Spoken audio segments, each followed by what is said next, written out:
राधे राधे।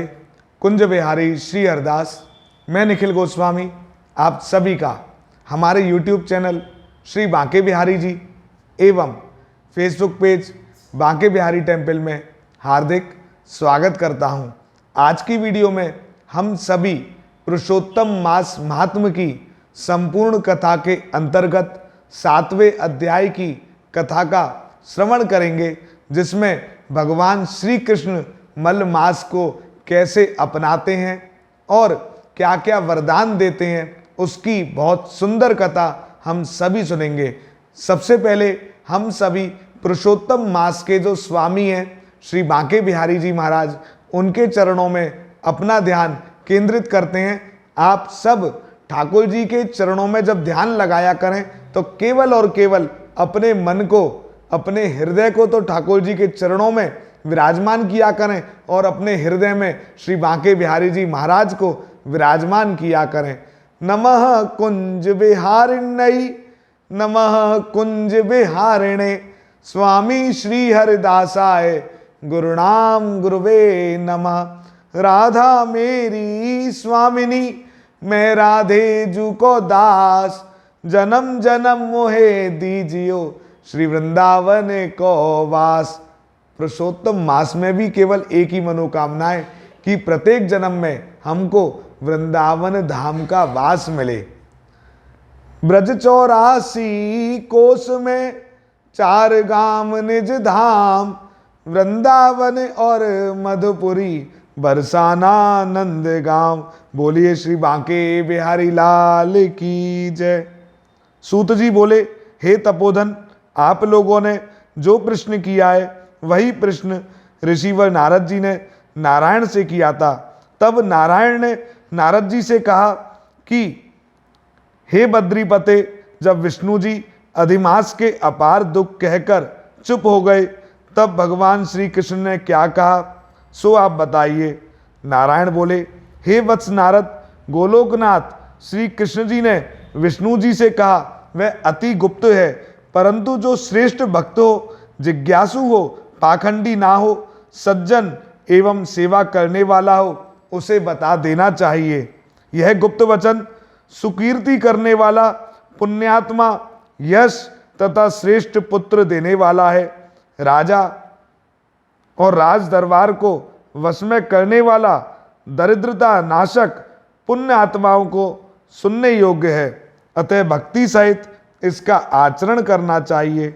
श्री पुरुषोत्तम भगवान बोले, हे विष्णु, आपने यह बहुत अच्छा किया जो मलमास का हाथ पकड़कर यहाँ ले आए। इससे इसकी लोक में महान कीर्ति होगी। जब आपने अधिमास को अपना लिया तो मैंने भी उसे अपना लिया, अतः मैं इसे भी अपने समान सर्वोपरि करूँगा। यह गुण, कीर्ति, ऐश्वर्य, शक्ति, पराक्रम व भक्तों को वरदान देने में मेरे ही समान गुणवान होगा। जैसे मैं विश्व में पुरुषोत्तम नाम से प्रसिद्ध हूँ, वैसे ही यह भी पृथ्वी पर पुरुषोत्तम नाम से विख्यात होगा। जो गुण मैंने इसको दिए हैं वे सब मुझ में हैं और मेरा पुरुषोत्तम नाम लोक और वेद में विख्यात है। हे जनार्दन, वह सभी गुण तुम्हारी प्रसन्नता के लिए आज मैंने इसे दे दिए हैं। अतः हे मधुसूदन, आज से मैं ही इसका स्वामी हूँ। अब इसका पुरुषोत्तम नाम होने से सब जगत पवित्र हो जाएगा और यह मेरे समान सभी मासों का स्वामी होगा। अब यह जगत पूज्य और विश्व वंदनीय होगा। इसकी जो लोग पूजा, व्रत, आराधना करेंगे उनके सब दुख दूर होंगे। 12 महीने सकामे, परंतु मैंने इसको निष्काम कर दिया। जैसे मैं प्राणियों को मोक्ष दाता हूँ, वैसे ही मैंने इसे मोक्ष का देने वाला कर दिया। जो कोई निष्काम या सकाम भाव से इस अधिमास की पूजा करेगा, उसके सभी कर्म पूरे होंगे और वह मेरे गोलोक को प्राप्त करेगा। इसमें जरा भी संशय नहीं है।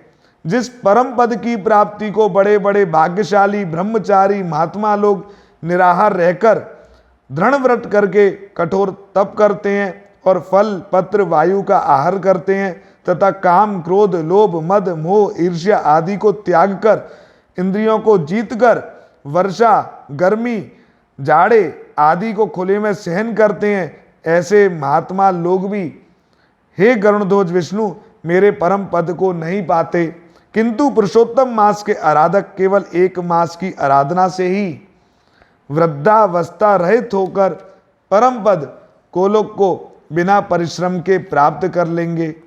सब साधनों में श्रेष्ठ, धर्म, अर्थ, काम और मोक्ष की सिद्धि देने वाला यह पुरुषोत्तम मास अवश्य सेवन के योग है।